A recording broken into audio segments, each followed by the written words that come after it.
This is the Marengo scenario of the pub battle system by Command Post Games. It's turn 0. The Austrian artillery has opened up and actually been really effective this game, successfully contacting and damaging all their targets.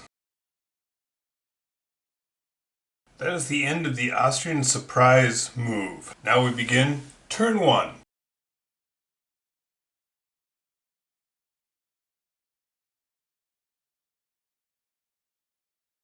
Alright, here we are at the end of turn 1, movement. There is no combat, the French are falling back.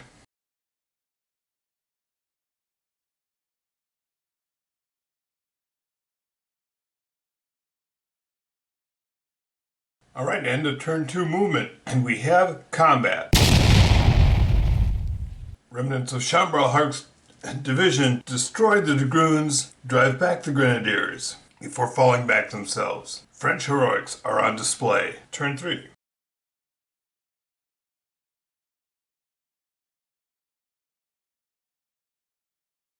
Because of the Chitra order, the French were able to outmaneuver the Austrians and outflank them here.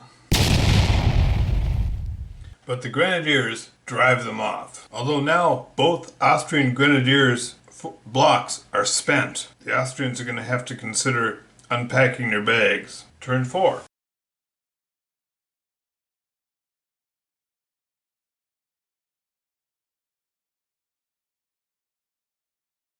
End of turn 4 movement. Turn 4 was a building turn, or a recover and reform turn. The Austrians have unpacked their bags. The French were trying to decide if they should or not, but they're thinking maybe they'll hold off, draw the Austrians away from their bags, and then deploy their bags later when the line falls back. Turn 5 and Desai arrives. We'll see if he can turn the battle around this time.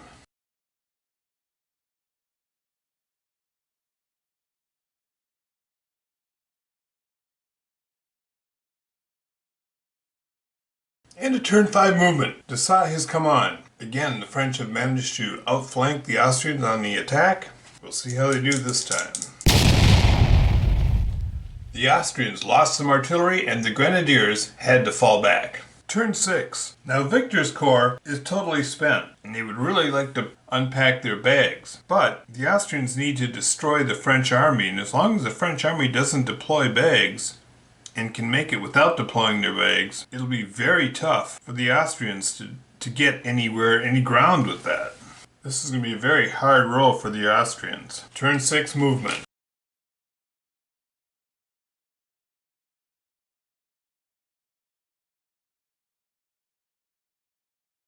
Alright, turn 6 combat. Here's infantry attacking cavalry. The cavalry simply moves off.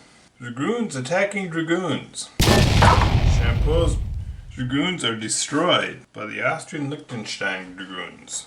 Now interestingly here, by the end of turn 6, the Austrians have lost some cavalry and some artillery. The French have lost 2 detachments and some cavalry. No actual infantry formations, full strength infantry formations have been lost. Now we enter turn 7.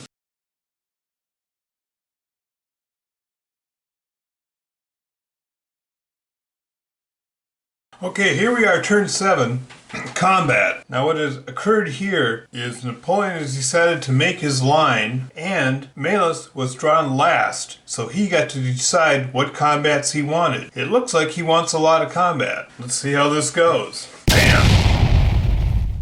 Bam! Bam!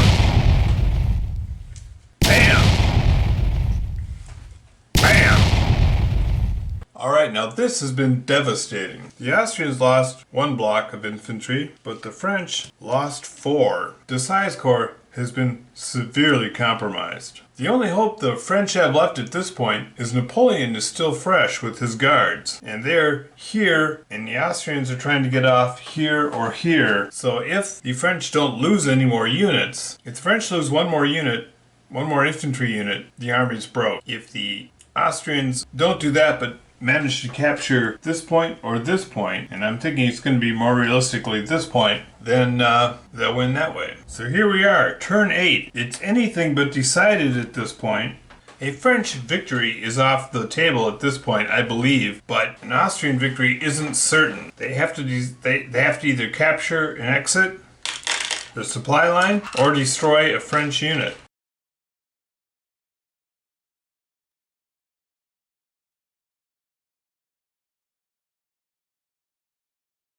Turn A combat. Very fortunate for the Austrians. Melas moved last. Actually, Murat moved last, but Melas moved just before him, second to last, so he got all his attacks that he wanted. So boom, boom, boom, boom.